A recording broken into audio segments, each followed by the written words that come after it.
Evangelho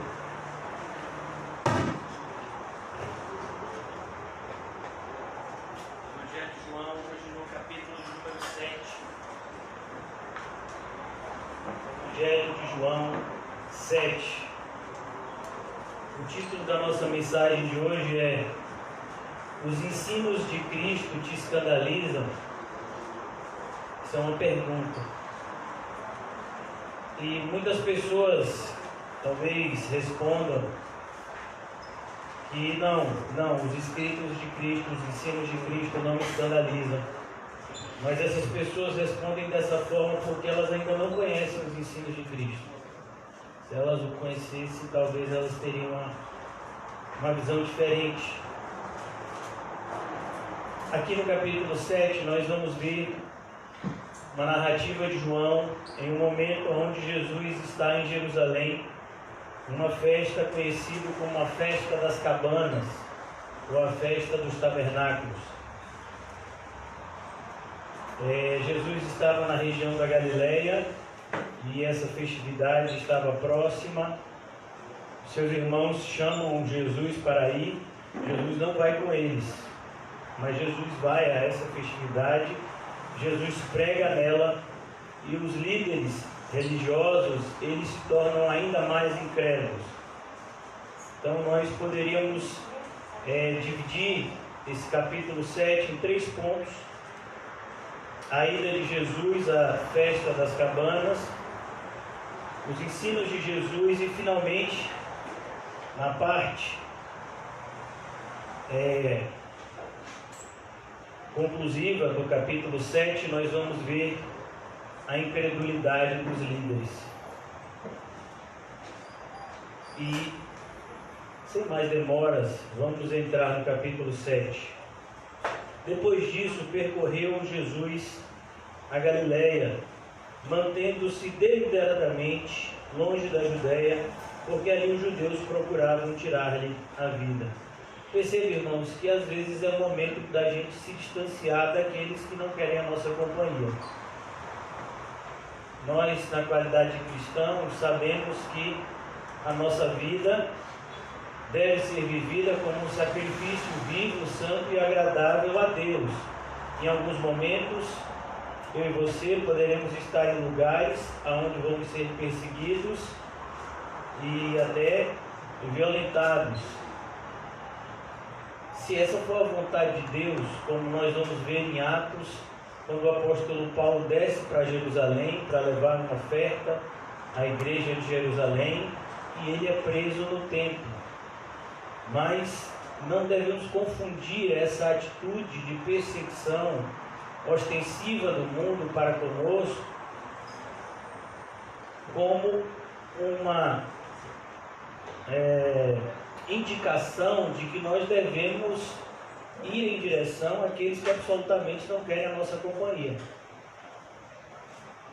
Jesus, ele jamais contradiria os seus próprios ensinos, e foi ele que disse para mim e para você: se a gente chegasse a um lugar e as pessoas não quisessem nos receber, nós deveríamos sacudir a sandália dos nossos pés e procurar outro lugar.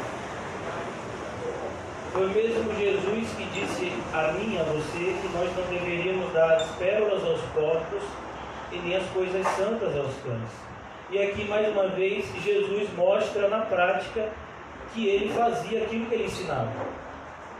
Então, ele estava na região da Galileia, onde de fato as pessoas buscavam ouvi-lo muito mais, e ele evitava propositalmente, isso é o significado da palavra deliberadamente, ele fazia isso de propósito, porque ele sabia que lá na região da Judeia era onde se concentrava a maioria dos religiosos, dos líderes religiosos. As pessoas não queriam não somente não ouvi-lo, mas também desejavam tirar-lhe a vida. Mas ao se aproximar a festa judaica das cabanas, os irmãos de Jesus, e perceba que aqui são os irmãos de sangue de Jesus. Jesus tinha assim irmãos, embora algumas pessoas, principalmente influenciadas pelo catolicismo medieval, eles tentam negar do fato de Maria ter tido outros filhos com José, mas isso na Bíblia é algo pacífico, né? E os irmãos de Jesus, nós conhecemos pelo menos dois, Judas e Tiago. Eles provocaram Jesus para que Jesus fosse para a festa. Versículo 3: os irmãos de Jesus lhe disseram: você deve sair daqui para a Judéia, para que seus discípulos possam ver as obras que você faz. Perceba que a motivação dos familiares nem sempre é a mais espiritual. Por exemplo, talvez você diga para um familiar seu que você deseja se tornar um pregador da palavra de Deus, ou se você deseja dedicar a sua vida ao Evangelho. Isso vale tanto para a mulher quanto para o homem, uma vez que a gente sabe que a mulher não pode exercer a autoridade de homem, mas existem inúmeros ministérios que podem e devem ser ocupados por mulheres na igreja. Se você disser para algum familiar seu que você deseja se entregar mais ainda à vontade de Deus, provavelmente essas pessoas no primeiro momento não vão refutar, até porque a gente vive num universo evangélico onde muitos evangélicos se dão bem. Você vê evangélicos que estão em cargos políticos, você vê evangélicos que estão ganhando dinheiro escrevendo livros, evangélicos que estão ganhando dinheiro fazendo músicas evangélicas e fazendo shows. Então, você vai ver evangélicos que abrem escolas evangélicas e ganham dinheiro. Então, hoje em dia, existe um grande comércio em torno do movimento evangélico. Então, quando você diz a alguém que você, de repente, quer se dedicar mais ao Evangelho, talvez a pessoa não se oponha, mas a grande questão é que a pessoa vai querer resultados. E se você não mostrar rapidamente os resultados para essas pessoas, aí sim as pessoas vão se opor. As pessoas, elas desejam, o mundo cobra de mim, de você, sucesso, sem que efetivamente eles saibam o significado dessa palavra no sentido correto, mas eles querem que nós venhamos a ter o sucesso que o mundo impõe.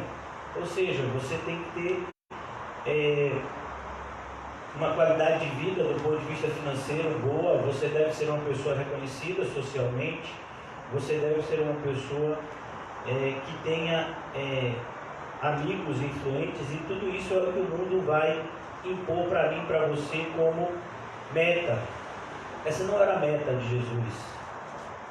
E os seus irmãos estavam tentando influenciá-lo a ir para essa direção, e ele deixa de maneira bem clara que não era essa direção que ele iria seguir. Versículo 4: ninguém que deseja ser reconhecido publicamente age em segredo. Quem está falando aqui é os irmãos dele. Então os irmãos achavam que Jesus desejava ser reconhecido publicamente.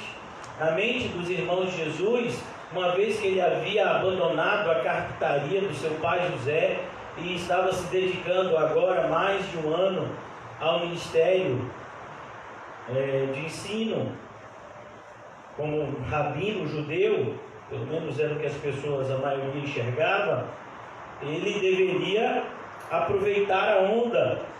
Nós vimos no capítulo 6 como uma multidão foi ouvir Jesus, como chegaram ao ponto de querer fazê-lo rei, e os irmãos desejavam que isso se tornasse uma crescente, os irmãos de Jesus, os familiares dele, para que de alguma forma eles pudessem usufruir disso.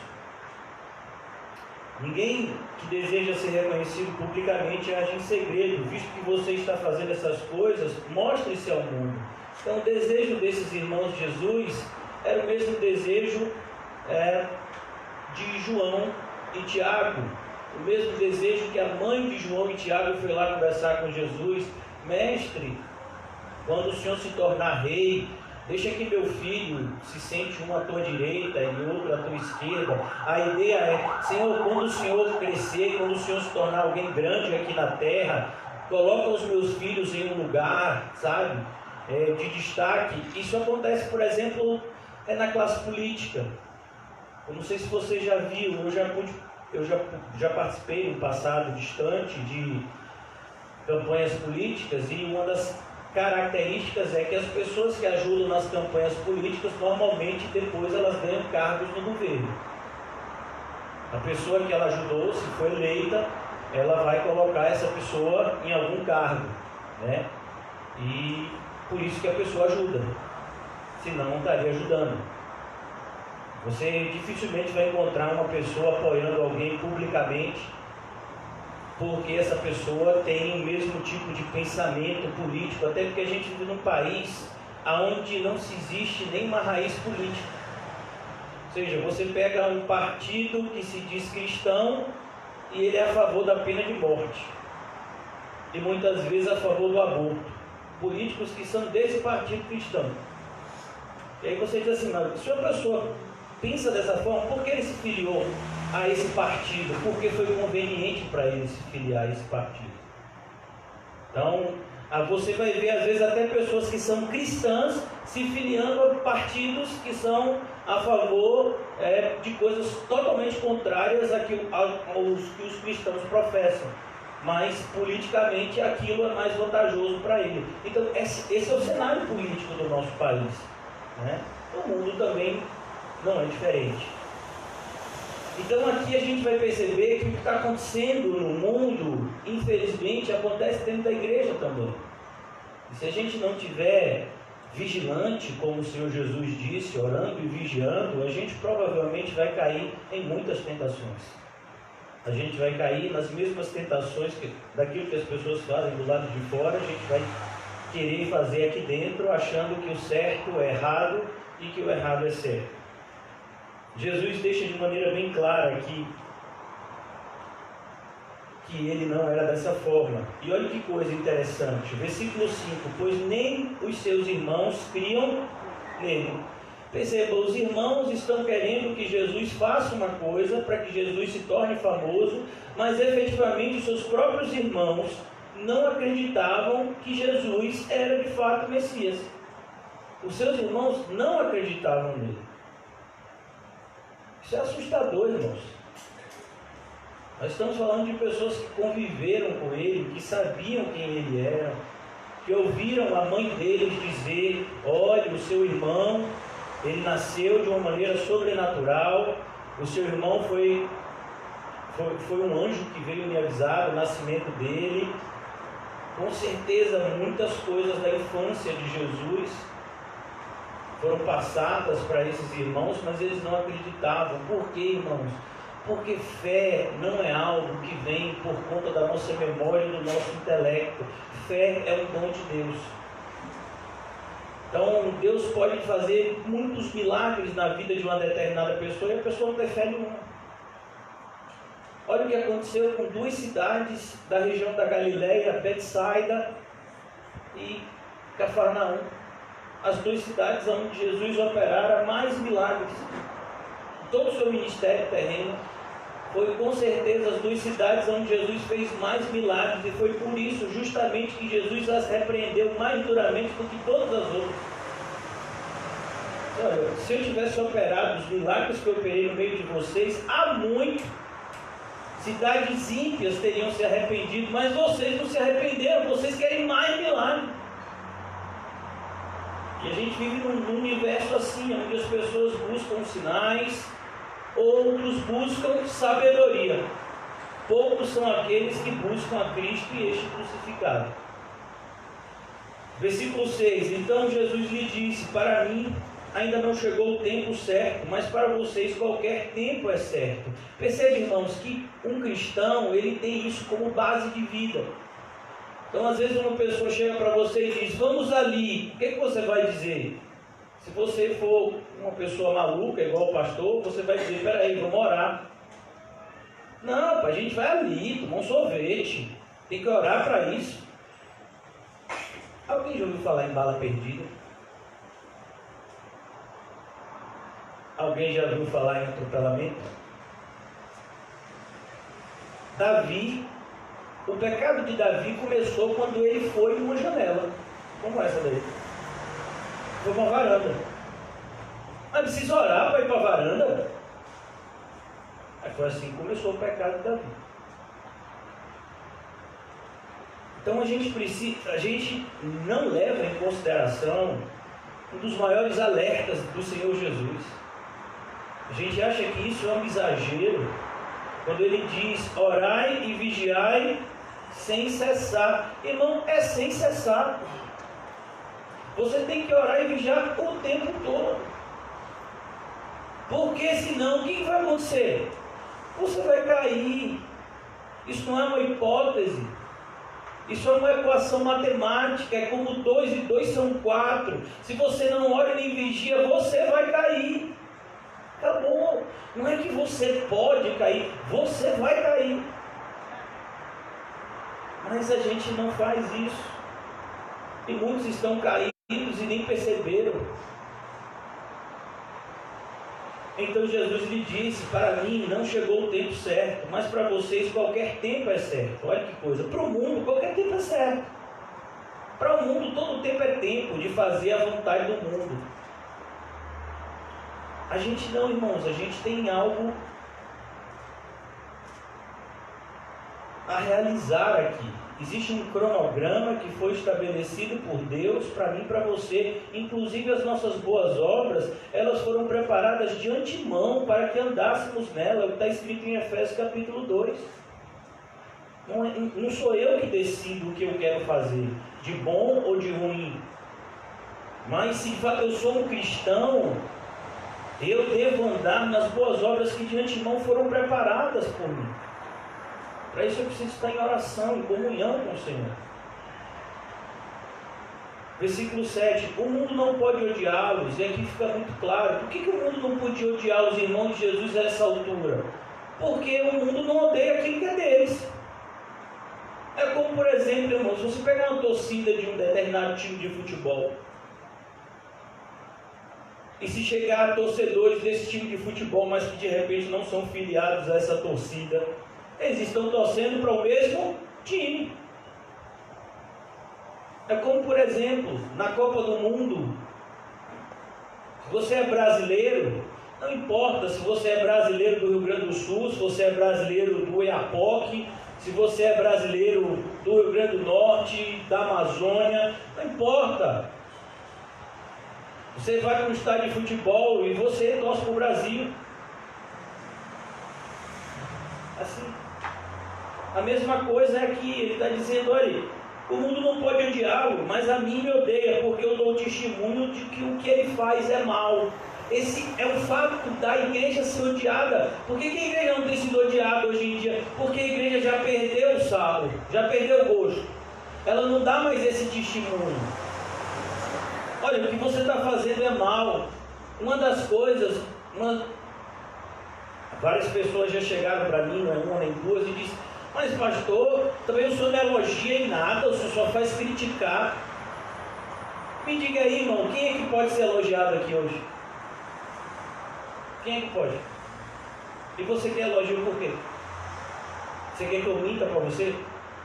Você quer que eu diga para você que sua vida espiritual está maravilhosa? E que Deus está super satisfeito com você? Que você é praticamente o apóstolo Paulo e as mulheres são as Dorcas do século 21. Você quer que eu diga isso para vocês? Vocês sabem que isso é mentira.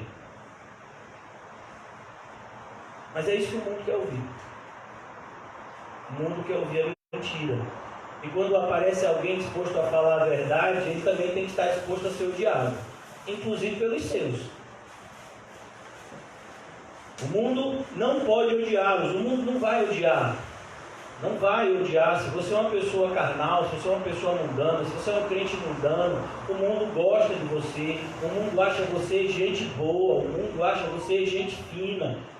Porque você é do mundo e você ainda se diz crente. Olha que coisa legal. Você não é radical igual esse pessoal maluco. Você é uma pessoa que é crente, que ora para Jesus, mas que é uma pessoa também da galera, que gosta das mesmas coisas que a gente. Olha que coisa legal. É mesmo? Você já sabe para onde você vai, né? Mas é isso que a gente encontra na igreja. Mas Jesus deixa de maneira muito clara aqui. Esse é o ensino elementar de Jesus. O mundo não pode odiá-lo, mas a mim me odeia, porque dou testemunho do que o que ele faz é mal. Jesus vai dizer mais adiante para os seus discípulos que o mundo os odiaria como odiou a ele. Jesus vai dizer no Sermão do Monte que essa seria inclusive uma das características do verdadeiro cristão. Ele seria odiado a ponto de ser perseguido. E quando ele fosse perseguido, maltratado, caluniado, ele deveria se sentir bem-aventurado. Está escrito, pelo menos em Mateus capítulo 5. Versículo 8. Vão vocês à festa, eu ainda não subirei à festa, a esta festa, porque para mim ainda não chegou o tempo apropriado. Tendo dito isso, permaneceu na Galileia. Será que você é assim também? Você tem essa, convicção do que você deve fazer e que horas você deve fazer isso? Você tem essa convicção? Ou você é uma pessoa que deixa a vida me levar, a vida leva eu? Como é você? Infelizmente, muitas pessoas na igreja são pessoas facilmente influenciadas pelo mundo. A gente viu isso na pandemia. Disseram para ficar em casa, o pessoal ficou em casa. Disseram que agora pode sair. Nem assim estão saindo, pelo menos para vir para a igreja, mas estão saindo para outros lugares. São pessoas influenciadas, politicamente são pessoas influenciadas, economicamente são pessoas influenciadas. Eu fico muito triste quando eu vejo pessoas mais preocupadas com a opinião dos seus familiares do que com a opinião de Cristo em relação à sua vida pessoal. Eu posso garantir a vocês que naquele grande dia nenhum dos seus familiares, a maioria deles, não vai estar lá, não vai estar do seu lado. Vai ser você e Cristo. E aí eu fico imaginando algumas pessoas dizendo assim: mas Jesus, eu tinha que fazer isso para meu filho, para meu marido, para minha esposa. Mas vem cá, você não entendeu o que significava renunciar a tudo, tomar a sua cruz e me seguir? Qual foi a parte que você não entendeu? Ontem aqui na igreja foi encontro de mulheres. E eu acho que vocês ainda estão em 1 de Coríntios, né? Ontem foi que capítulo? 7. Olha que coisa, era justamente esse capítulo que eu ia falar. No capítulo 7 diz que mulheres eram abandonadas pelos seus esposos e maridos eram abandonados, por suas mulheres. Por que você acha? Hoje na igreja não acontece muito isso não. Hoje as pessoas até se separam, mas não é porque são crentes não, é porque são incrédulos. Os dois. Olha, irmão, vou dizer para você que ao longo desses 10 anos de igreja, eu nunca presenciei uma separação porque alguém era crente de verdade e o cônjuge não suportou. Eu nunca presenciei. Eu já presenciei, infelizmente, na igreja, divórcios. E por quê? Por incompatibilidade de gênios. Olha que coisa assustadora. Mas isso quem faz é os crentes, é os ímpios. Você já imaginou isso? Os crentes eles se separam por incompatibilidade de gênios.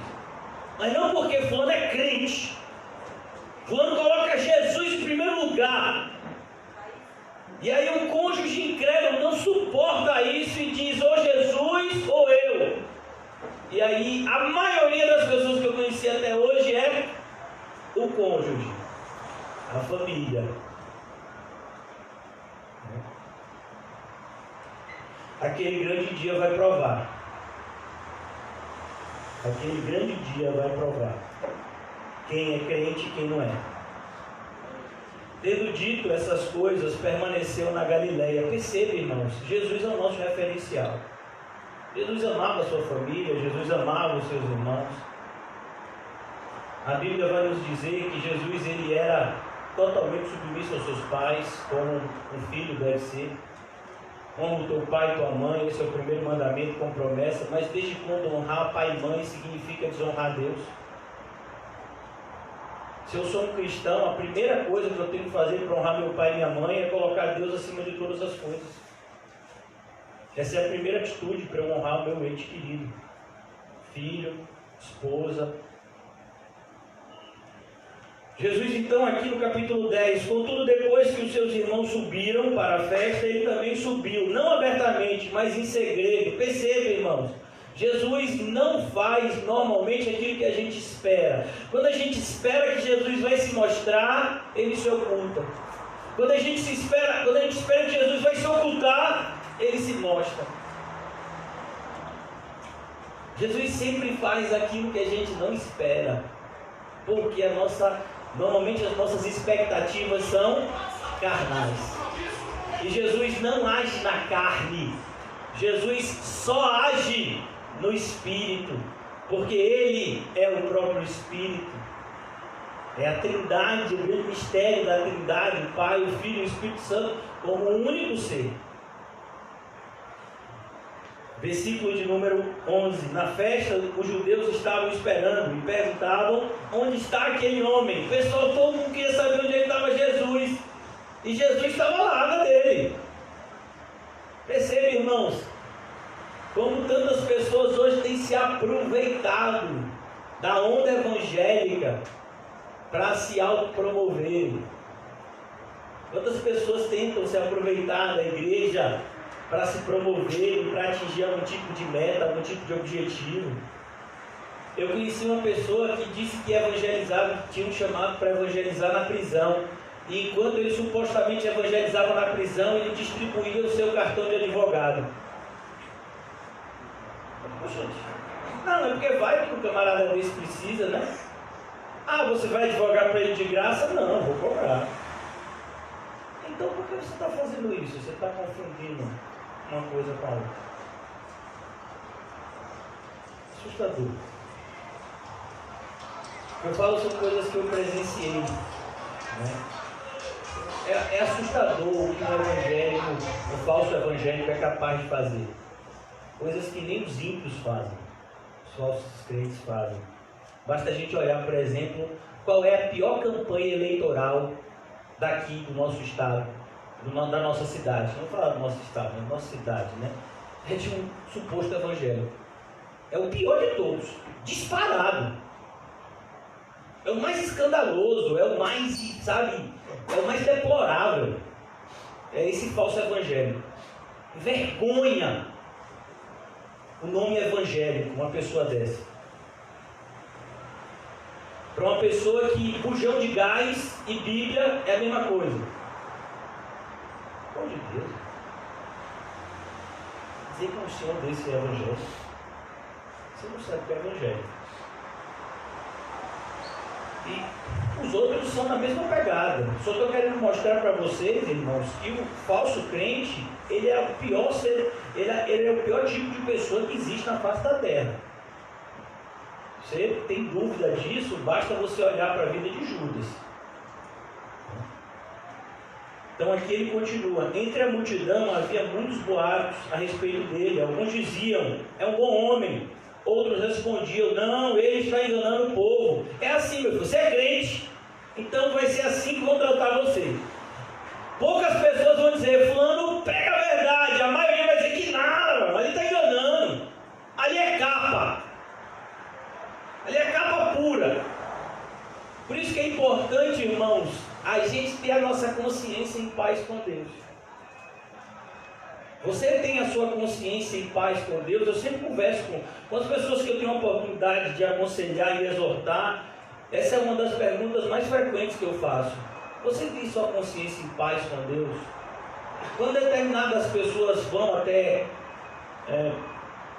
conversar comigo e falam determinadas coisas, eu digo: você tem coragem de dizer o que você está me dizendo diante de Deus? Uma vez uma pessoa foi até mim e disse: pastor, você é muito exagerado. Se a gente for viver desse jeito que o senhor fica pregando, aí a gente não faz mais nada, e aí a gente vai passar fome, e aí vai ser dificuldade, vai ser assim. Você tem coragem de dizer isso que você está me dizendo diante de Deus? Aí a pessoa ficou, muda. Porque é isso, irmãos. Às vezes a gente não tem coragem de falar isso, por exemplo, no ambiente de oração. Você está orando para Deus e dizendo: Deus, o que o senhor está falando ali no Evangelho é demais. Você já orou assim? Teve alguém que já orou assim? Eu creio que não, porque a maioria de nós aqui é hipócrita. Então quando a gente está orando, a gente fala, ó Deus, como o Senhor é maravilhoso, me ajuda a fazer a sua vontade. Mentira, você não quer fazer a vontade de Deus coisa nenhuma. Mas você ora assim. Mas muitas vezes você está conversando com algumas pessoas e você diz, não, mas é um exagero também, determinado, não pode ser desse jeito. E é de que jeito então? Por isso que o título da nossa mensagem foi O ensino de Jesus te escandaliza? Porque Jesus deixou de maneira muito clara que muitos se escandalizariam. José falou para a gente isso na terça-feira, Mateus 24. Foi esse o verbo, inclusive, que Mateus usou, o verbo escandalizar. Esse verbo no grego significa literalmente tropeçar. Pode ser aplicado também com a ideia de retroceder. Então, quer dizer que isso vos escandaliza? Jesus já havia dito no capítulo anterior, se isso vos escandaliza, no capítulo 6, versículo 61, imagine quando você vê o Filho do Homem subindo até o céu. Irmão, se tem gente que está escandalizado com o que a gente prega hoje, imagine quando a perseguição começar.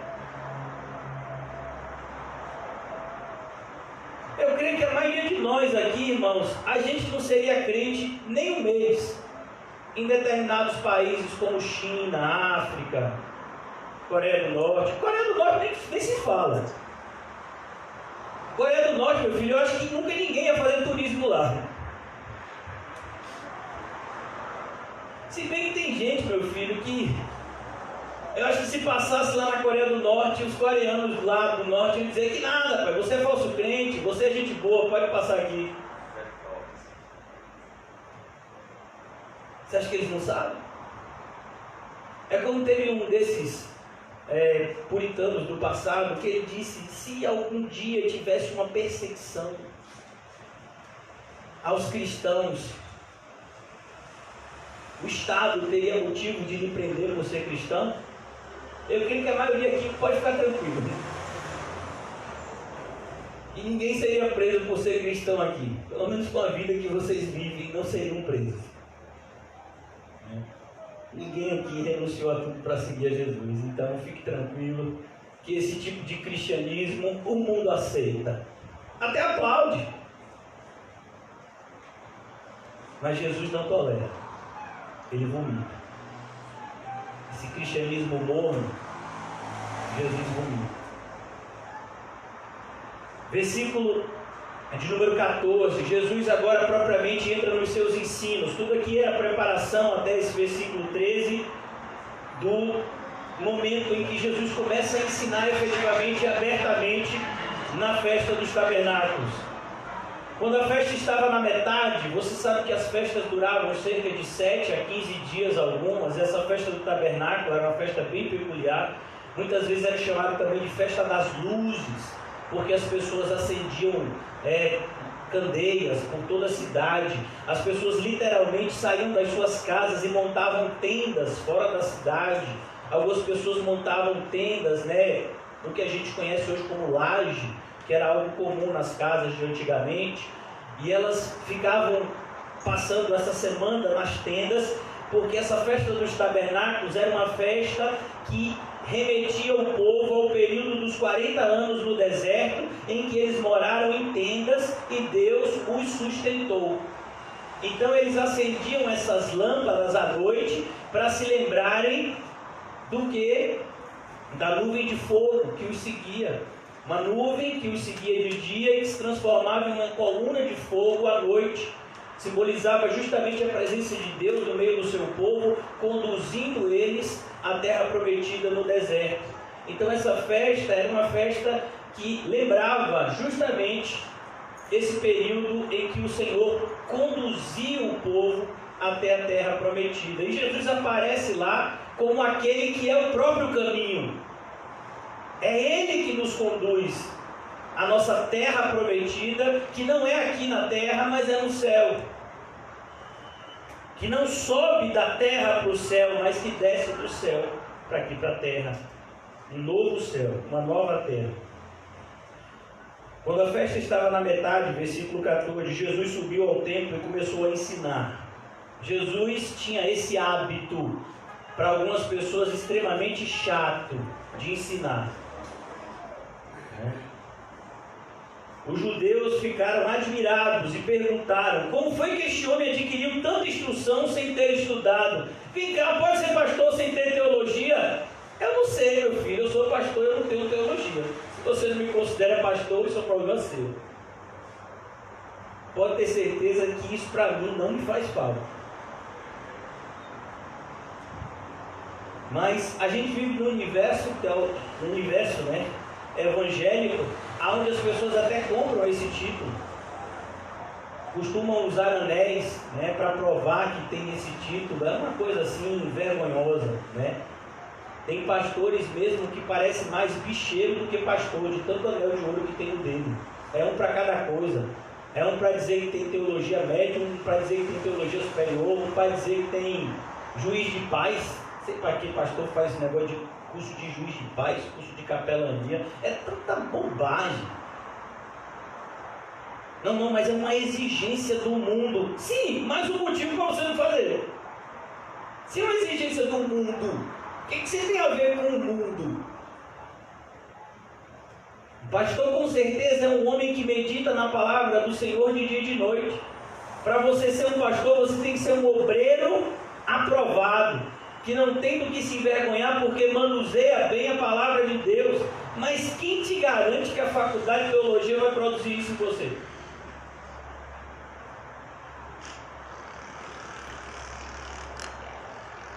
Olha, irmãos, eu vou dizer para você, eu prefiro um apóstolo Pedro, um semi-analfabeto, a todos os teólogos que já existiram na face da terra. Eu prefiro. E uma das coisas que o apóstolo Pedro se caracterizava era como pastor. Quando ele diz aos presbíteros, eu presbíteros para com eles, a palavra presbítero é a palavra que é sinônimo da palavra pastor. Existem 3 palavras no Novo Testamento que são sinônimos: presbítero, pastor e bispo. Eles não são uma classe hierárquica como é apresentada na igreja hoje em dia. Não, eles são sinônimos. Trazem respectivas faces de uma mesma função, que é a função de liderança na igreja. A ideia de presbítero é uma palavra que significa ancião. Ou seja, todo pastor tem que ser uma pessoa exercitada na fé. Ele não pode ser neófito. A palavra bispo é uma palavra que significa superintendente. O pastor é alguém que está liderando a congregação local. E a própria palavra pastor significa alguém que está cuidando de um rebanho. Está cuidando de uma congregação local, de uma comunidade de irmãos, do qual ele também é um irmão. Mas ele foi colocado nessa função pelo próprio Deus. E uma das características, ou a característica central do ministério pastoral é o ensino. É por isso que lá em Efésios, o apóstolo Paulo, quando diz pastores e mestres, ele apresenta pastores e mestres como uma classe só. Ele fala apóstolos, profetas, evangelistas, pastores e mestres. Aí talvez você pense que ali são 2 classes, pastores e outra mestres. Não, ali no original significa uma coisa só. Todo aquele que é pastor necessariamente tem que ser um mestre. E se você tem dúvida disso, basta você ler as cartas pastorais. Quando o apóstolo Paulo diz qual é a característica de um pastor, ele diz lá, tem que ser apto para o ensino. E você vai ver que é uma das poucas características que diferem o pastor do diácono, que é alguém que ajuda na igreja local. O pastor, ele tem que ser apto para o ensino. O diácono não precisa ter essa necessidade, mas pode também tê-la. A gente vai ver, por exemplo, que Estevão pregava e era diácono. Então os judeus, versículo 15, ficaram admirados e perguntaram: como foi que este homem adquiriu tanta instrução sem ter estudado? Olha, irmãos, eu garanto que se você prestar atenção nos 21 encontros que fala do Evangelho de João, você vai ter um conhecimento do Evangelho de João que poucos crentes têm na nossa geração. E não precisa você fazer uma faculdade para conhecer o Evangelho de João. Basta você estudar. Basta você prestar atenção em pregações a respeito disso. Jesus respondeu: o meu ensino não é de mim mesmo, vem daquele que me enviou. Assim são as pessoas que de fato aprendem com Cristo. Elas aprendem porque isso é um dom. Sabe, irmãos, uma das coisas a meu respeito, que talvez vocês não saibam, alguns eu creio que já sabem, que eu já falei, antes da minha conversão, eu não gostava de ler nem gibi, porque gibi tinha figurinha, mas tinha aquele negocinho que tinha que ler em cima. Não gostava de ler. Mas quando eu fui regenerado, e principalmente quando eu fui chamado ao pastoreio, eu comecei a ter um desejo desenfreado de conhecer as coisas de Deus. Isso não veio de mim. Eu nunca tive essa vontade de maneira natural. Por isso que eu fico preocupado quando uma pessoa tem um desejo natural de conhecer a Deus, porque normalmente essas pessoas estão procurando conhecer a Deus na carne. E na carne a gente não conhece a Deus de verdade. A gente pode conhecer apenas uma face intelectual daquilo que foi a palavra de Deus, mas conhecer a Deus propriamente é algo que é muito mais espiritual do que intelectual. Se alguém decidir fazer a vontade de Deus, descobrirá se o meu ensino vem de Deus ou se falo por mim mesmo. É assim que a gente descobre o verdadeiro mestre de um falso mestre. O que Jesus está falando aqui era um ensino que ele já tinha dado, inclusive no Sermão do Monte. Como é que você conhece o verdadeiro mestre e o falso mestre? Pelos frutos os conhecereis. Jesus está dizendo: vejam os frutos do meu ministério e vocês vão ver se eu sou de Deus ou não. Daqui a pouco, um jovem que era cego de nascença e que foi curado por Jesus vai dizer exatamente isso. Se ele fosse do demônio, ele não podia fazer o que ele fez. O que a gente sabe é, quando uma pessoa é de Deus, Deus o ouve. Quem fala isso é um camarada que era cego, que é tratado pelos fariseus como escória. Os fariseus expulsam esse homem e dizem: você, nascido todo em pecado, ensina-nos a nós. Pois é, ele podia ensinar. E ele falou, tudo que ele falou era verdade, diante daqueles líderes cegos. Versículo 18: aquele que fala por si mesmo busca a sua própria glória. Irmãos, 90% dos pastores só pregam coisas em cima de homens, principalmente nessa área política. Você já viu?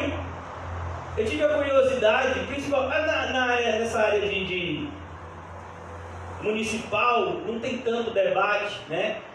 Mas na última eleição presidencial, vários pastores conhecidos no meio reformado decidiram, espontaneamente, fazer congressos acerca do papel do cristão e a política. E o que eles falavam era assustador, porque eles usavam nenhum versículo bíblico. Pelo menos eu cheguei a ver um desses pastores, até que eu respeito, pregando durante 58 minutos sobre o papel do cristão na política. Ele não usou um versículo bíblico. Ele só falou dos reformadores, Zwinglio, Calvino, Lutero e outros reformadores famosos. Eu perguntei assim: e Bíblia? Não teve nenhum. Meu filho, eu quero saber o que Zwinglio disse. Não tem nada a ver com Calvino. Meu relacionamento é com Cristo. As doutrinas da graça. Vocês aí abraçam as doutrinas da graça? A gente abraça as doutrinas bíblicas, que não são só as da graça. Existem muitas outras doutrinas. Você sabe que você acredita na perseverança dos santos? Acredito, mas eu não acredito nisso por causa de Calvino, não. Eu acredito nisso por causa da carta de Judas. Você já leu? Um capítulo só. Aquele que é poderoso para nos guardar. Como é que eu não vou acreditar na perseverança dos santos? Eu preciso de um homem para me dizer isso, se eu tenho na Bíblia. Você acredita na depravação total do homem? Como é que eu não vou acreditar, irmãos? Basta a gente ler Romanos: todos pecaram e destituídos estão da glória de Deus. Eu preciso de uma doutrina humana para me dizer isso.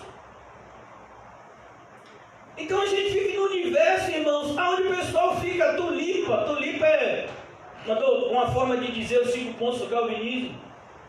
Aí outras pessoas chamam de doutrinas da graça, outras pessoas defendem uma posição contrária, que seria o arminianismo. Irmão, você tem que ser bíblico. Para de ficar levantando bandeira de homem. Homem nenhum morreu por você e por mim, nem Paulo. Quando Paulo, algumas pessoas disseram, não Paulo, a gente está seguindo você, Paulo disse, olha, não me siga não, viu? Eu morri por vocês.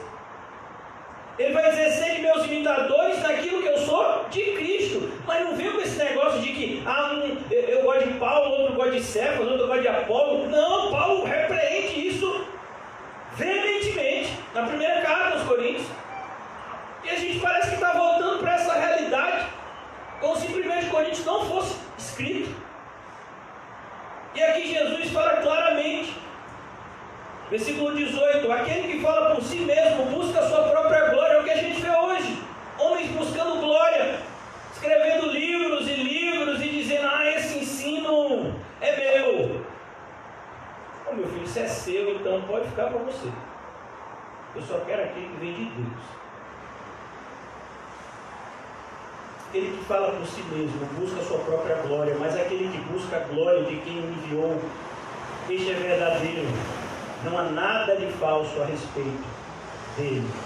Na época de Jesus, por exemplo, a gente vai ver mais adiante, que na época de Jesus havia uma grande discussão, porque haviam 2 rabinos muito famosos, Hilel e Shammai, se eu não me engano.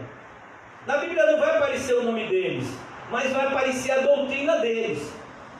Quando as pessoas se aproximaram de Jesus, fizeram um questionamento, mestre, será que a gente pode dar carta de divórcio por qualquer motivo? Porque justamente essa era a principal divergência desses 2 rabinos famosos, Hilel e Shammai. Um dizia que você não podia dar carta de divórcio a não ser por algo muito sério, né? E o outro dizia que não, que você podia dar carta de divórcio por qualquer motivo. Eram os 2 movimentos da época. E aí vão até Jesus, e aí Jesus, você é de fulano ou você é de fulano? Nenhum dos 2, eu sou de Deus. E a doutrina de Deus é, o que Deus uniu, não separe o homem. Essa é a doutrina de Deus. Mas Moisés autorizou da carne de vocês. Autorizou, é de fato. Mas pela dureza do coração de vocês. E somente quando houver pecados de imoralidade íntima. Então a gente tem que tomar muito cuidado, porque a gente vive nessa fogueira de vaidades evangélicas. Os pastores evangélicos se tornam cada vez mais vaidosos e querem ser reconhecidos, e querem ser aplaudidos, e querem ser seguidos, e vivem lutando aí por direitos autorais. Rapaz, que coisa assustadora, né? Você já pensou se Paulo quisesse direitos autorais pelas cartas dele? Como é que ia ser? Se Lucas quisesse direitos autorais pelo Evangelho de Lucas e pela carta e pelo livro de Atos? Aí chega um monte de gente, meu filho, que nem inspirado por Deus é, e quer direitos autorais para ganhar dinheiro falando de Cristo. Agora veja, e os evangélicos acham tudo normal.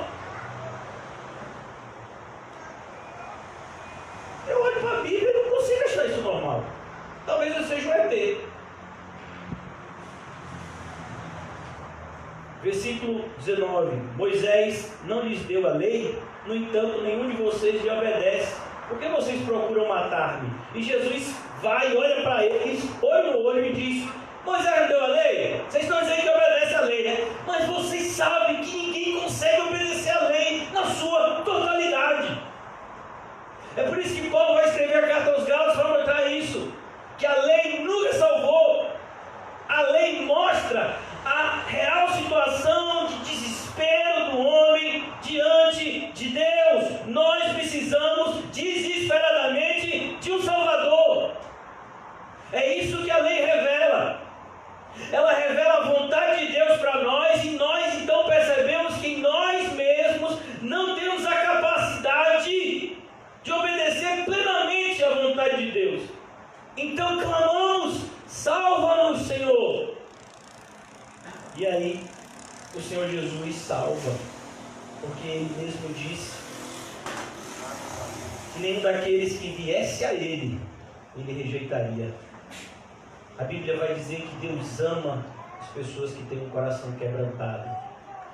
O próprio Senhor Jesus usa como exemplo de salvação uma geração de ninivitas que eram ímpios até a pregação de Jonas, mas que se arrependeram e foram salvos. Jesus diz: os ninivitas da época de Jonas se levantarão contra vocês, porque eles creram na pregação de Jonas. E eis que está diante de vocês alguém que é muito maior do que Jonas, e vocês não creem.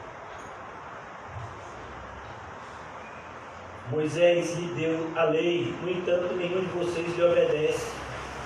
É impressionante, irmãos. Olha, eu já tenho feito pouco hoje, mas no passado eu já fiz vários evangelismos, distribuí panfletos.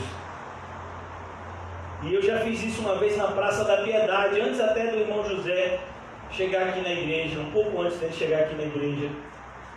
E quando eu fiz isso na Praça da Piedade, eu fiquei assustado, porque tinha várias pessoas que rejeitavam o panfleto, porque eles diziam: não, eu já sou evangélico, eu dei para alguém que não é. Eu vou dizer uma coisa para você, meu filho: se alguém me entregar um panfleto bíblico, eu vou pegar e eu vou ler umas 300 vezes. Porque se é uma coisa que eu preciso, é do evangelho. Aí você vai conversar com determinadas pessoas que nunca nem leram os 4 evangelhos com seriedade. Diz: não, mas eu conheço a palavra. Que palavra você conhece? Mano? A única palavra que você deve conhecer provavelmente é a palavra condenação. Você está me dizendo que você conhece os 66 livros da Bíblia com profundidade? Não, também não é assim. E é como então? Você conhece a palavra?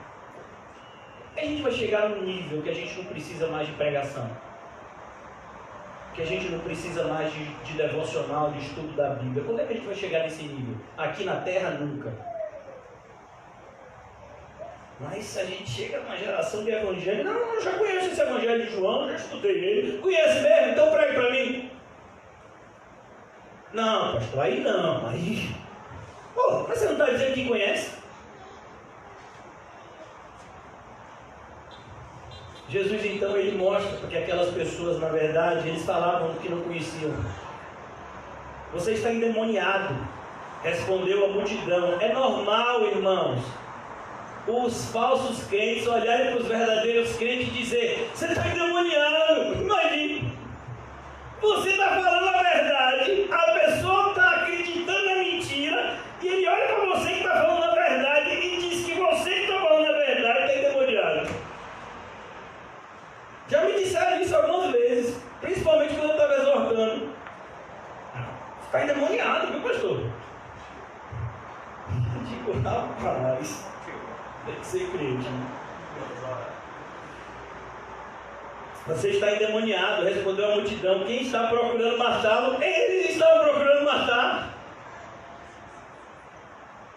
E eles estavam fazendo isso, mas é uma das características do ser humano, né? A dissimulação. O ser humano sem Cristo, ele é um ser dissimulado. Olha o que aconteceu com Adão e Eva depois do pecado. O que foi que eles fizeram? Dissimularam. Fizeram folhas de figueira e ainda se esconderam atrás das árvores quando Deus veio na viração do dia visitá-los. Foi o que aconteceu com Caim depois de ter matado Abel. Escondeu o corpo, como se pudesse esconder isso de Deus. Aí Deus vem: cadê seu irmão Abel? E por acaso eu sou o guardador dele? Caim já sabia. Caim tinha acabado de matar Abel e ele achava que Deus não sabia. Ananias e Safira, o apóstolo Pedro perguntou: vem cá, isso é tudo? É o valor total da venda que vocês, do campo que vocês venderam? É tudo. Uma característica do ímpio, na verdade. E o falso crente é um ímpio ainda. É a dissimulação.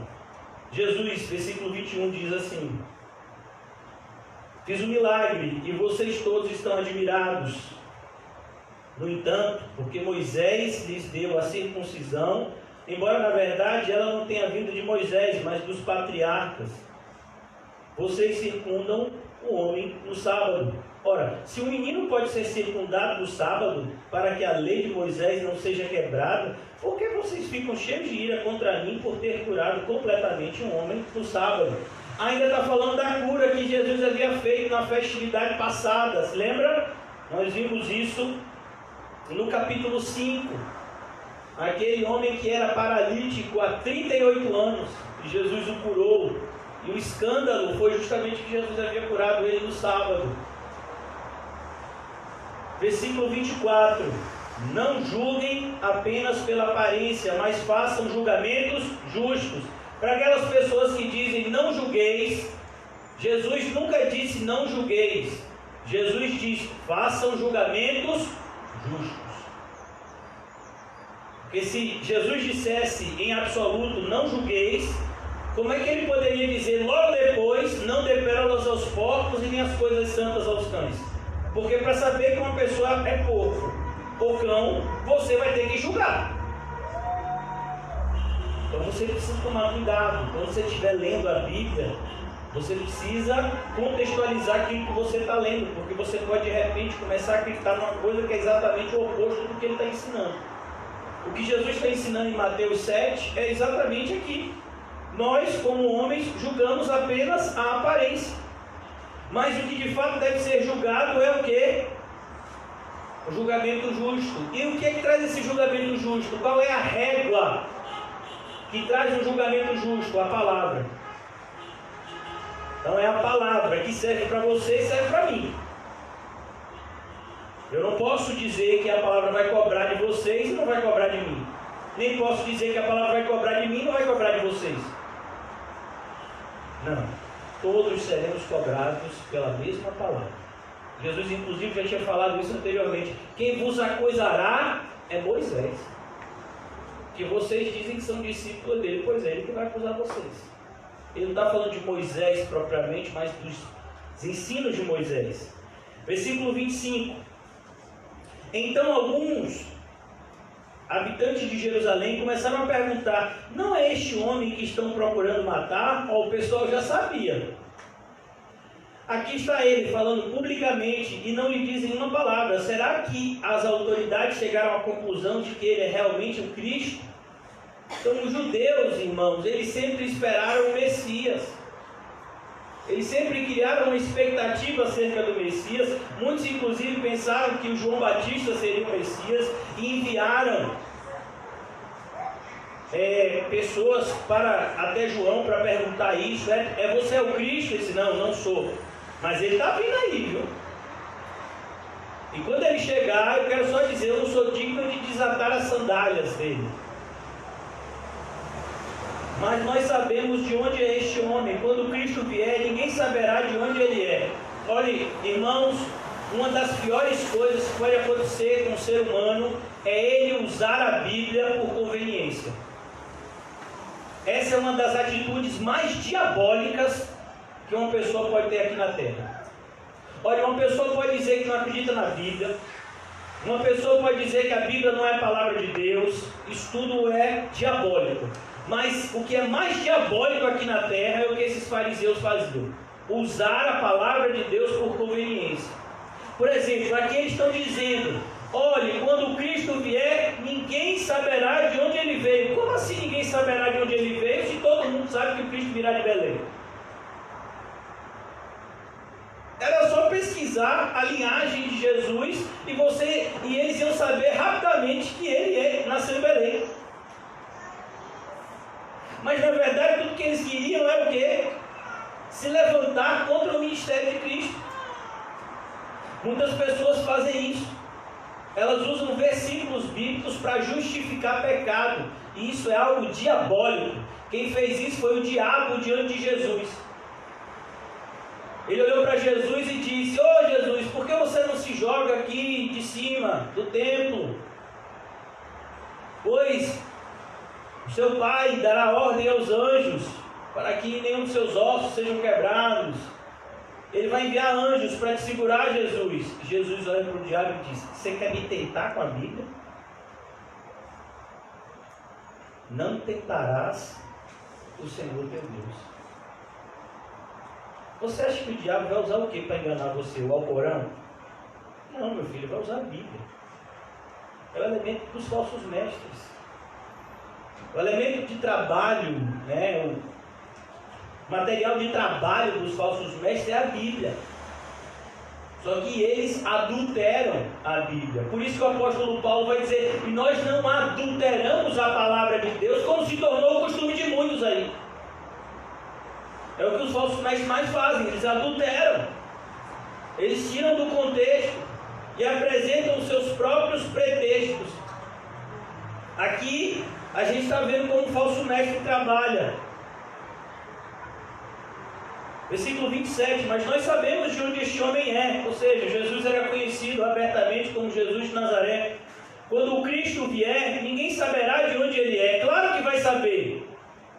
O Cristo tinha que nascer em Belém. Isso era de conhecimento público. Enquanto ensinava no pátio do templo, Jesus exclamou: sim, vocês me conhecem e sabem de onde eu sou.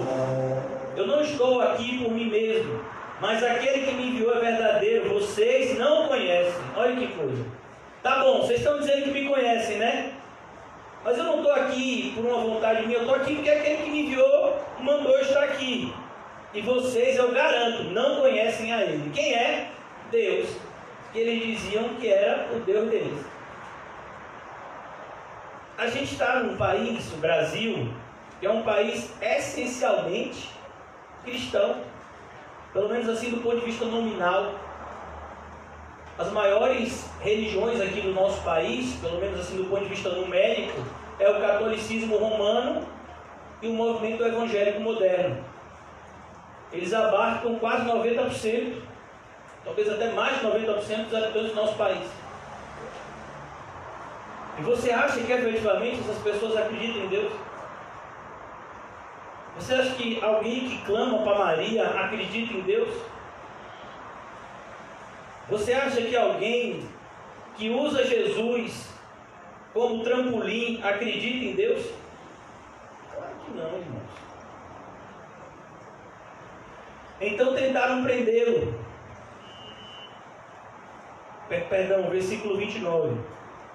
Mas eu os conheço, porque venho da parte dele e ele me enviou. Jesus disse: eu sei muito bem quem vocês são. E aí, irmão, quando você fala isso para alguém, a pessoa fica ofendida, não fica não? Você já experimentou dizer isso para alguém? Eu já disse algumas vezes e a resposta nunca foi boa. Eu sei quem você é. Quem é você para me julgar? Eu não, mas eu tenho esse livro aqui, ó.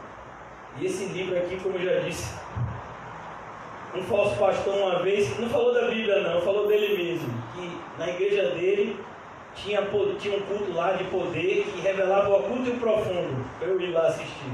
Eu disse: rapaz, quando eu quiser tirar radiografia, eu vou numa clínica, né, radiológica. E aqui Jesus está dizendo: eu conheço vocês. Eu conheço. Porque eu conheço aquele que me enviou. Versículo 30. Então tentaram prendê-lo. Olha que coisa. Fale a verdade para alguém. Fale a verdade para um grupo de pessoas. E o que é que eles vão tentar fazer com você? Vão tentar o quê? Prendê-lo. Porque uma pessoa que fala a verdade abertamente é uma pessoa de alta periculosidade. No mundo de mentiras, que é o mundo que a gente vive, falar a verdade é a coisa mais perigosa que você pode fazer. Então tentaram prendê-lo, mas ninguém lhe pôs as mãos, porque a sua hora ainda não havia chegado. Essa é a minha tranquilidade. Eu vejo as pessoas olhando com a raiva, com a fúria. Mas eu sei que ainda não chegou a hora. Quando chegar a hora, eu creio que eu vou estar preparado. Assim mesmo, muitos dentre a multidão creram nele e diziam: quando Cristo vier, fará mais sinais milagrosos do que este homem fez. Olha que coisa, sempre quando o evangelho é pregado, vai ter discussão. Não sei se vocês já prestaram atenção, quando Jesus nasceu, ele foi levado, depois de respeitados os dias, né? Ele foi levado até o templo. para ser apresentado, era um costume judaico, a gente como cristão não faz mais isso, mas era um costume judaico ser apresentado ao templo. E quando Jesus foi lá no templo, tinham duas pessoas que profetizaram sobre a vida dele diante dos seus pais. E uma dessas profecias foi: esse menino vai ser levantado para a contradição. Olha que coisa.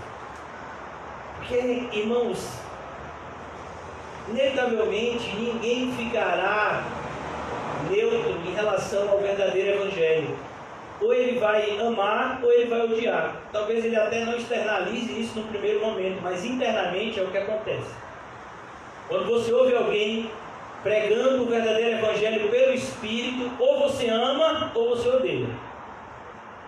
Você, como eu disse, pode até não externalizar isso. O ser humano tem essa capacidade de dissimulação. Como os fariseus, Jesus disse para eles: eu sei que vocês querem me matar. A gente quer matar você. Você está imaginando coisa, rapaz.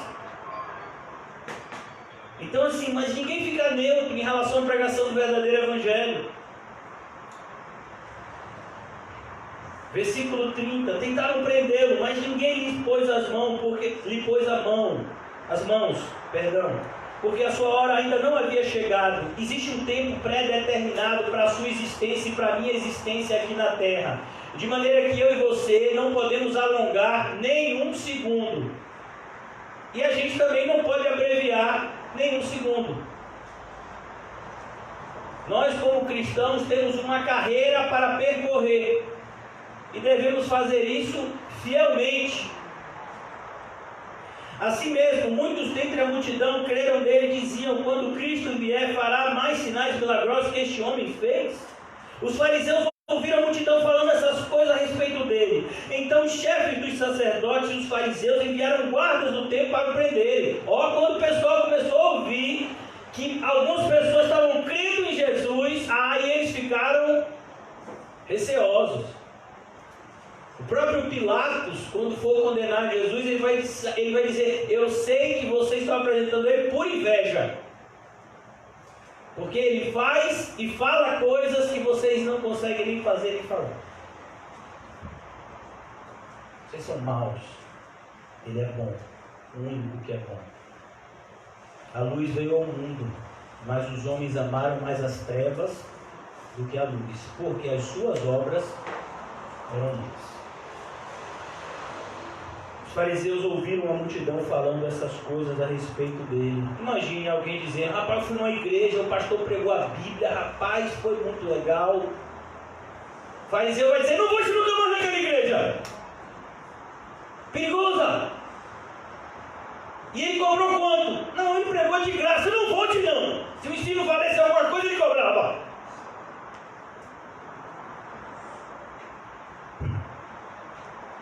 Os fariseus, quando eles ouvem que alguém está andando numa igreja bíblica, eles ficam indignados.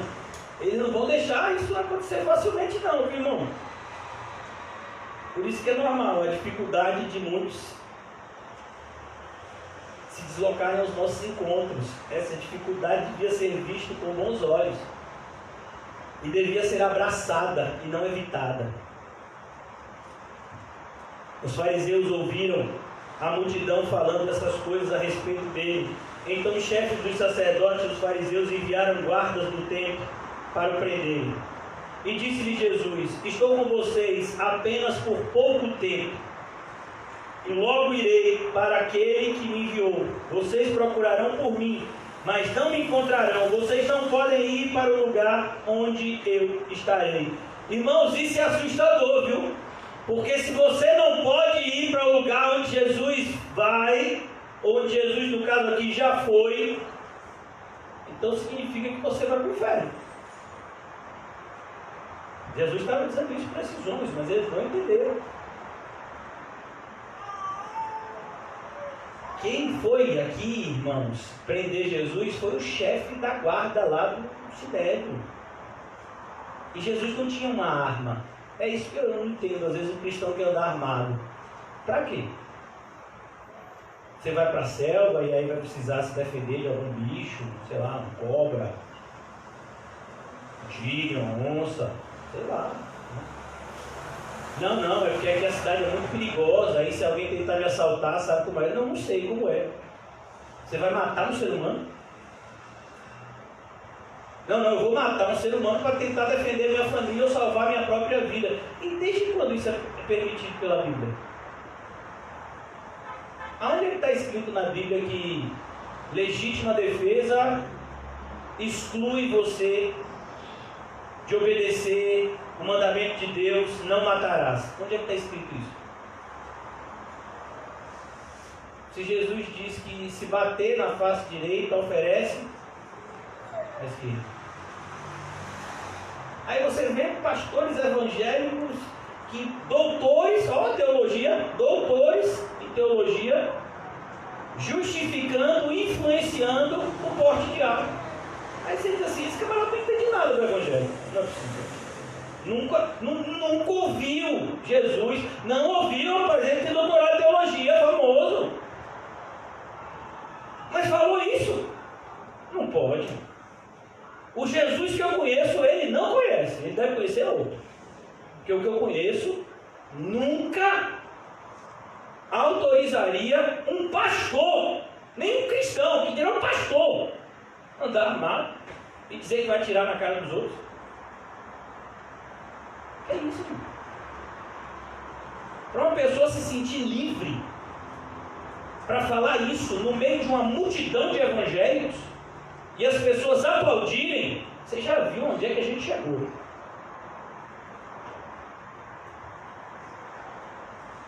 E quando eu falo isso, você sabia que as pessoas ainda criticam a mim?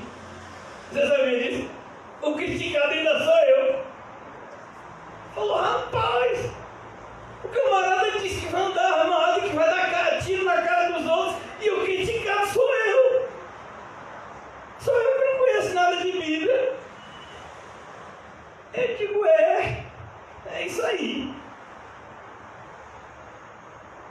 Os judeus disseram, versículo 33, estou com vocês apenas por pouco tempo, e logo irei para aqueles que me enviou. Eu quero dizer para vocês, aproveitem o tempo em que o Evangelho verdadeiro está chegando a vocês, porque eu não sei até quanto tempo vocês vão ficar ouvindo o verdadeiro Evangelho. Eu não sei. Quem sabe é Deus. Vocês procurarão por mim, mas não me encontrarão. Chegará um momento em que muitas pessoas podem se ver na necessidade de procurar, mas não vão mais achar. Dê uma olhada no livro de Gênesis. Toda a raça humana ficou do lado de fora da arca, morreu. Não foi metade do mundo, não foi 2/3 do mundo, foram todos os seres humanos morreram, porque estavam fora da arca. E veio o dilúvio e matou a todos. Meu Deus, será que nunca ninguém leu isso?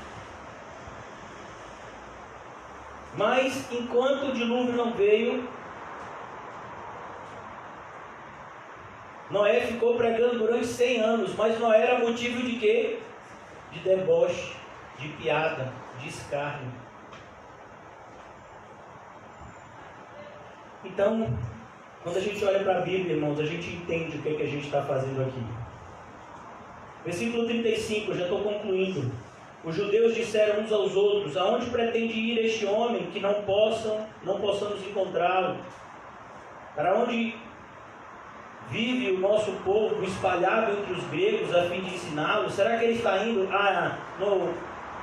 na tradução mais antiga diz, será que ele está indo para os judeus da dispersão? Existiam muitos judeus que viviam espalhados ao longo do Império Romano em virtude dos cativeiros babilônicos e do cativeiro assírio. Eles foram espalhados, todo mundo ali, e muitos fizeram as suas casas, Por isso que você vai ver quando Paulo, por exemplo, foi pregar, em muitas cidades haviam sinagogas, e Paulo pregava nelas. Muitos judeus fizeram as suas moradias fora do território de Israel. E eles pensaram, será que Jesus está indo entre os gregos para ensiná-los? o que ele quis dizer quando falou: vocês procurarão por mim, mas não me encontrarão, e vocês não podem ir ao lugar onde estarei. Essas duas perguntas aqui. Essas duas perguntas são importantes para mim e para você hoje. Você pode ir para onde Jesus vai? Você pode ir aonde Jesus está?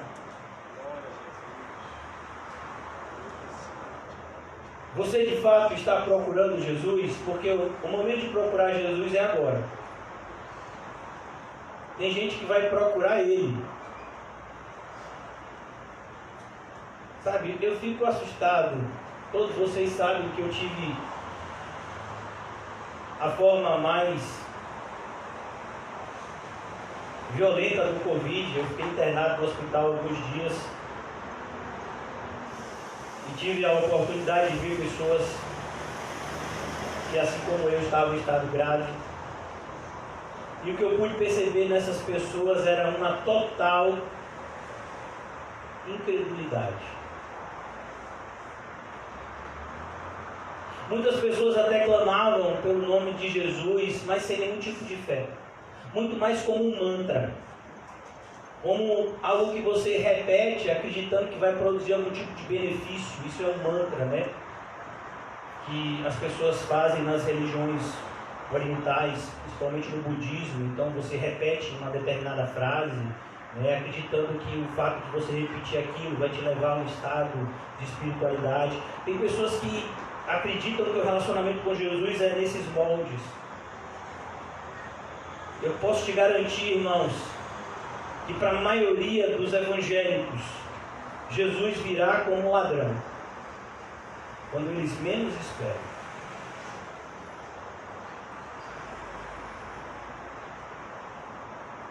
E eles não vão para o céu.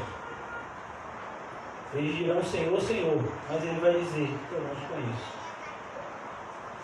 Vocês procurarão por mim, mas não me encontrarão.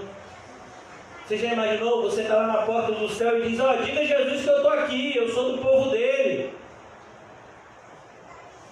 Aí o anjo volta dizendo: ah, Jesus disse que não conhece você não. Você não era do povo dele não. Seu nome não está aqui na lista não. E agora? Deixa eu voltar. Não pode. E para onde é que eu vou? Ali, ó. Lá onde tem o fogo. E eu vi que na entrada do céu tinha uma porta para o inferno. É o que está escrito lá no livro Peregrino de John Bunyan. É uma triste realidade que tem se tornado cada vez mais comum nos nossos dias. No último dia, o mais importante dia da festa, Jesus levantou-se e disse em alta voz: se alguém tem sede, venha a mim e beba. Quem crê em mim, como diz as Escrituras, do seu interior fluirão rios de água viva. Jesus já tinha falado sobre isso para aquela mulher samaritana, e agora ele está falando publicamente.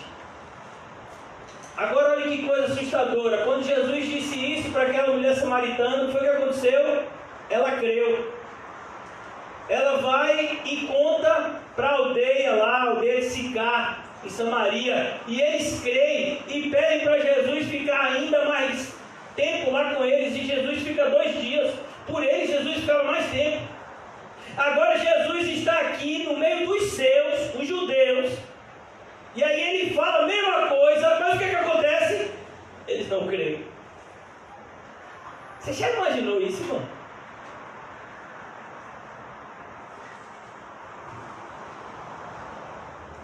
Versículo 39. Ele estava se referindo ao Espírito que mais tarde receberiam os que nele crescem. Até então o Espírito ainda não tinha sido dado, pois Jesus ainda não fora glorificado. Jesus está falando da descida do Espírito Santo no dia de Pentecostes, que inaugura a igreja. Ouvindo as suas palavras, alguns dentre o povo disseram: certamente este homem é profeta. Outros disseram: ele é o Cristo. Ainda outros perguntaram: como pode o Cristo vir da Galileia? Oh, mas não disseram que não sabiam de onde ele era? De onde deveria vir o Cristo? A Escritura não diz que o Cristo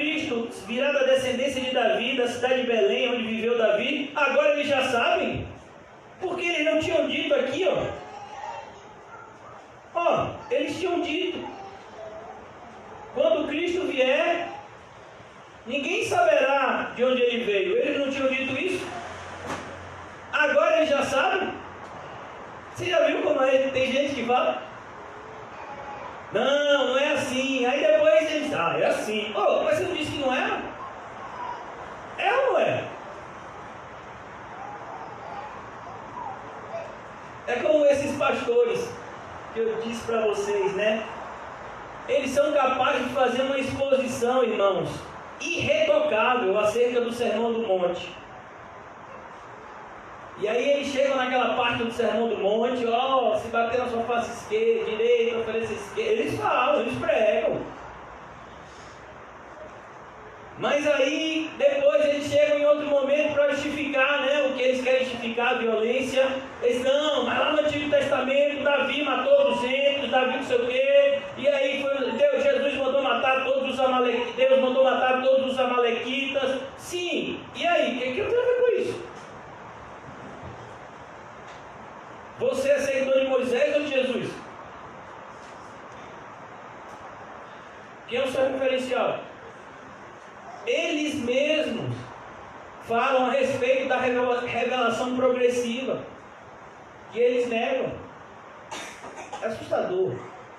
Por isso que eu digo sempre para as pessoas, meu filho, se você não fez um curso de teologia, você não está perdendo nada.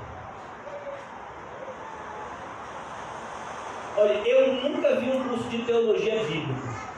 Porque a primeira característica de um curso de teologia bíblico, qual é? É que ele tem que ser gratuito. E aí, 100%. E depois, para um curso de teologia ser verdadeiramente bíblico, ele tem que nos ensinar a ser parecido com Cristo, não é isso? E não nos ensinar a respeito de conhecimentos de teólogos do passado. Aí também, 100%. Eu estou falando porque eu já vi grades e mais grades de várias faculdades de teologia. Já vi todas as grades, as disciplinas que são ensinadas nessas faculdades, as mais bem conceituadas do nosso país, que você imaginar aí no meio da teologia formada. Eu já entrei no site, já vi as grades com as matérias que são lecionadas. Estou falando com vocês algo que eu sei. Estou falando para vocês algo aqui que eu estou chutando. Para você fazer um curso a respeito de um assunto específico, você tem que pagar não sei quanto. Imagine para você fazer um curso superior de teologia. Assustador, irmão.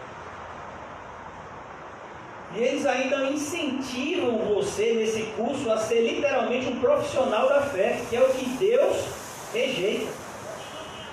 Jesus vai dizer aqui no Evangelho de João capítulo 10 que se você é um mercenário, você não é pastor. E você sabia que a palavra mercenário é a mesma palavra para assalariado? Você sabia disso? Ou seja, quem trabalha para Cristo por um salário, quem disse isso foi Spurgeon, há 200 anos atrás. Quem trabalha para Cristo por um salário, vai trabalhar para o diabo por um salário melhor. Então aqui eles estão dizendo, versículo de número 42, a Escritura diz que o Cristo virá da descendência de Davi, da cidade de Belém, de onde viveu Davi. Assim o povo ficou dividido por causa de Jesus.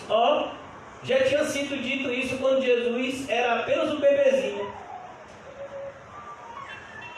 Alguns queriam prendê-lo, mas ninguém lhe pôs a mão. De novo, queriam prender Jesus, mas não era o momento. E agora, concluindo aqui, irmãos, já... Finalmente, os guardas do templo, eu vou pedir já que os irmãos preparem a ceia. Finalmente, os guardas do templo voltaram aos chefes dos sacerdotes e aos fariseus, os quais lhe perguntaram: por que vocês não trouxeram? Ninguém jamais falou da maneira como esse homem fala, declararam os guardas. Você já imaginou, irmãos, os guardas eram pessoas extremamente grosseiras. Para você ser um guarda naquela época, hoje em dia não, hoje em dia os policiais são pessoas todas, podadas, educadas. Alguém já foi, como é o nome daquilo que faz? Abordado? Você já viu como é uma educação assim, né? As pessoas passam com carinho, com educação, né? Então, normalmente para você ser um policial, você tem que ser uma pessoa bem podada, cheia de bons costumes, bem educado. Naquela época não era assim não, meu filho. Naquela época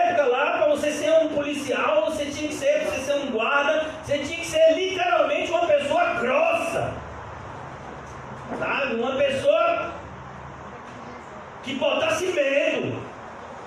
Aí você vê que esses camaradas que botavam medo nos outros, quando olharam para Jesus, ficaram com medo. Rapaz, que Jesus é esse? Ninguém jamais falou da maneira como esse homem fala. Declararam os guardas. Olha o pessoal lá, o pessoal que botava medo nos outros.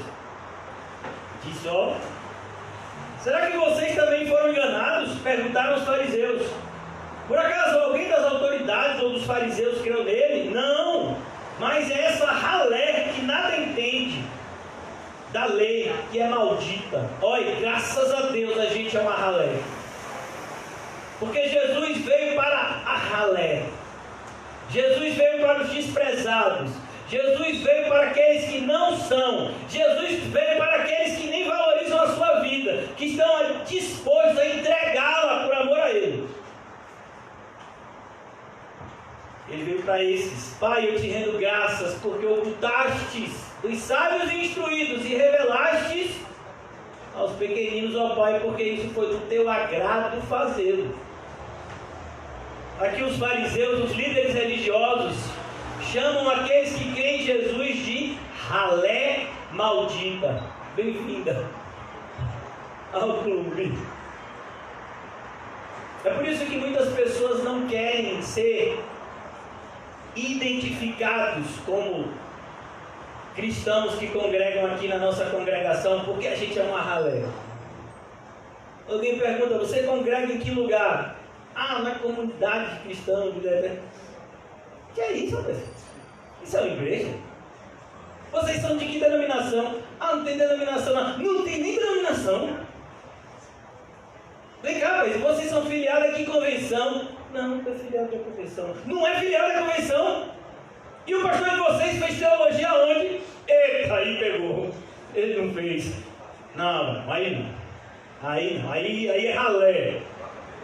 Ralé maldita! Obrigado, Senhor Jesus. Obrigado. Por acaso alguém das autoridades dos fariseus creu nele? Não! Mas essa ralé que nada entende da lei é maldita. Nicodemos, um deles, que antes tinha procurado Jesus, ó, Nicodemos aqui. Nicodemos já está aqui, ó, dando já os primeiros passos para perto de Cristo. A nossa lei condena alguém sem primeiro ouvi-lo para saber o que ele está fazendo. Então Nicodemos está falando para aqueles homens, sabe, conversem com ele, porque o próprio Nicodemos já havia conversado, mas não abertamente. Ele foi escondido. Obrigado, meu irmão. Deixa eu ver. E ele diz mais, versículo 52, e eles responderam, você também é da Galileia? Verifique e descobrirá que da Galileia não surge profeta. Será que não surge? Será que eles não tinham lido o livro de Isaías? É como eu disse para vocês, irmãos, infelizmente a Bíblia tem sido usada por muitos como um livro de conveniência. Você já parou para pensar porque aquela loja que tem nos postos de gasolina recebeu esse nome de loja de conveniências? Você já parou para pensar nisso? É porque os donos de postos de gasolina perceberam que muitas pessoas que iam no posto de gasolina, eles tinham necessidade de comprar determinadas coisas. Mas chegar no supermercado, descer, estacionar, pegar aquele carrinho de mercado, ir até a prateleira que fica lá não sei aonde, para comprar o negócio. Aí a pessoa não queria, já não pôde, lá, já quando ele ia abastecer o carro, ele já fazia duas coisas. Tinha lá a loja, ele botava o carro rapidinho, descia, pegava lá um sabonete, pegava uma coisa que ele precisasse e já ia para casa. Olha, o filho sobrou certinho, não foi? Glória a Deus. Está faltando alguém? Eu duvido aqui. Então, a loja de conveniência, ela surgiu justamente para quê? Porque as pessoas gostam de coisas convenientes. Por exemplo, irmãos, antes No supermercado, na fila do caixa, não tinha nada, a não ser o que? A fila do caixa. Depois eles viram que as pessoas que ficam na fila do caixa, elas ficam ainda com desejo de comprar coisa. Aí o que eles botam nos caixas? Chocolate, amendoim, tudo aquilo que as pessoas teriam desejos na fila de comprar. Isso é estudado, irmãos. Existem pessoas que estudam isso para poder arrumar o supermercado daquele jeito. Porque qual é o propósito do supermercado? Vender o máximo de mercadorias possíveis. Por que eu estou dizendo isso para vocês? Porque o Evangelho, para muitos, se tornou o quê? Um produto. Um produto que é comercializado. E como produto comercializado, ele é algo feito de conveniência e algo que seja conveniente para os clientes. Como é fácil? Irmãos, você acha que eu não queria acreditar que se você desse o dízimo, você ia para o céu? Isso era o que a indulgência dos católicos dizia na Idade Média. Você não precisa obedecer a Cristo, você não precisa seguir a Cristo, você pega uma quantidade do seu dinheiro, você dá para a igreja e pronto, céu. Você acha também que eu não queria acreditar que o dízimo não existe mais? Por quê? Porque aí 100% do que eu recebo é meu. Eu não preciso me preocupar com a igreja, eu não preciso me preocupar com a congregação, eu não preciso me preocupar com a manutenção da obra e muito menos com a expansão dela. 100% do que eu ganho é meu, ninguém tem nada a ver com isso. Você acha que eu não queria acreditar nisso também? Mas nenhuma dessas verdades são verdades. São apenas mentiras de conveniência. E esses dois grupos estão dentro do universo evangélico. Eu peguei isso só como exemplo. Não é por acaso que Jesus disse que o caminho é estreito. Não é por acaso que o Verbo, antes de ser encarnado, apareceu a Josué e disse: Josué, não se desvie nem para a direita e nem para a esquerda. Mantém-se no caminho reto. E aqui a gente está lendo justamente isso. Olha como termina de maneira tão triste esse capítulo 7. Então cada um foi para a sua casa. Parece com o que vai acontecer com alguns aqui hoje. Eu quero acreditar que é só com alguns, porque alguns outros vão ser de fato visitados pelo Espírito Santo. Gostaria que fosse todos, mas eu sei que não vai ser assim. Algumas pessoas, porque João coloca assim, e eles voltaram para suas casas. É tipo assim, a gente já viu o espetáculo, agora chegou na hora de voltar para casa. Acabou o show. E Jesus não mudou a sua vida? E esses minutos de pregação não mudaram a sua vida? E esse culto não mudou a sua vida? Você vai ceiar e você não parou para refletir na responsabilidade de ser cristão. Não é só o fato, irmãos, de sermos condenados, mas é muito mais do que isso. É o fato de que nós deveríamos ser luz. Mas a Bíblia diz: mas se nós que deveríamos ser luz fomos trevas, quão densas trevas serão? Que o Senhor nos ajude a refletir ao longo desses ensinos de Cristo. Como nós não podemos ser cristãos pela metade.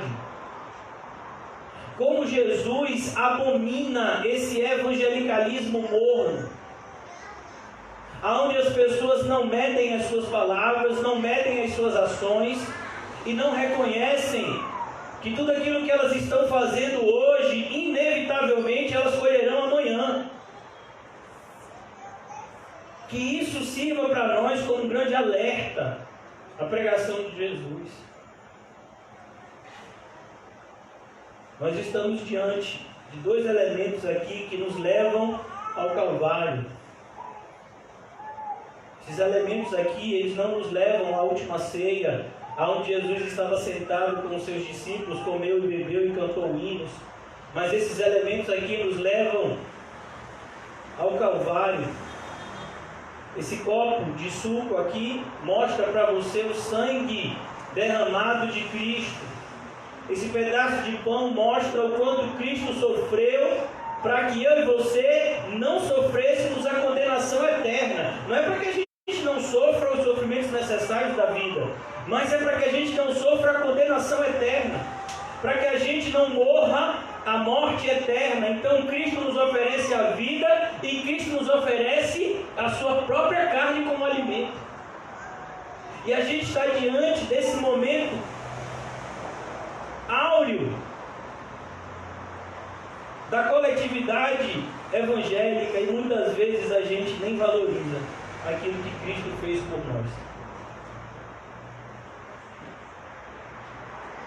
É como disse um puritano do passado: vá até o Calvário, veja Cristo crucificado, depois venha e viva a vida para a sua autossatisfação, se você conseguir. Comamos e bebamos para a glória de Deus.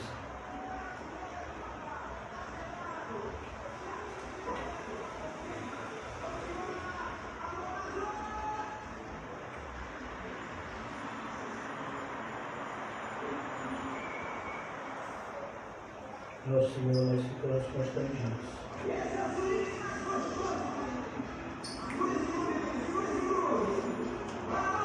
Ficamos constrangidos, Senhor. Nós temos visto que a nossa vida nos identifica muito mais com os fariseus do que com Cristo. Senhor Jesus, que não seja assim, Senhor. Que não seja assim. Que não seja assim, Senhor. Mas que de fato, Senhor Jesus, possamos seguir os seus passos. Ajuda-nos, Senhor Jesus, a termos a tua mente. Ajuda-nos, Senhor Jesus, a termos o teu olhar, a olharmos para as coisas que nos rodeiam. Ó Senhor Jesus, nos ajuda a entender que tudo sem ti é nada. E que ainda que não tenhamos nada no mundo, se tivermos a ti, nós temos tudo. Ó Deus, que essa não seja uma realidade utópica, mas que seja uma realidade de vida na nossa vida diária. Não nos deixa, Senhor Jesus, entregues ao nosso próprio pensamento e ao pensamento evangélico adulterado da nossa geração. Mas que todos nós, Senhor, que temos sido visitados pelo Teu Santo Espírito por meio da Tua Palavra, sejamos também pelo Teu Santo Espírito, Senhor, guiados a viver uma vida cada vez mais nos Teus passos, Senhor Jesus. Ajuda-nos, Senhor Jesus, a abraçar aquilo que o Senhor tem para nós. Ainda que o mundo nos odeie, ainda que as pessoas próximas nos rejeitem, ainda que em alguns momentos possamos nos ver sozinhos, mas que saibamos que o Senhor sempre estará conosco. Se a Tua Palavra vive em nós, nós em Ti para sempre viveremos, Senhor. Não nos deixa, Senhor. E não nos deixa Te deixar. Mas que cada vez mais possamos viver os nossos dias com um olhar na eternidade. Se de fato nós amamos, ajuda-nos a amar, Senhor, de maneira espiritual e não carnal. Ajuda-nos a entender que esse amor que busca uma satisfação momentânea do ente querido não é amor, mas é apenas uma dissimulação. O amor verdadeiro inevitavelmente trará consigo a verdade. Ajuda-nos, Senhor Jesus, a ter sempre desse amor. Livra-nos, ó Pai, de todo o espírito de covardia. e dai-nos do espírito de coragem,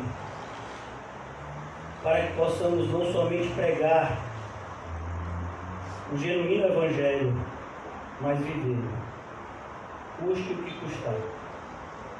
Em nome de Jesus, amém e graças a Deus. Amém, irmãos? Saúde-se mutuamente com um olhar santo e pergunte a si mesmo: será que você é crente?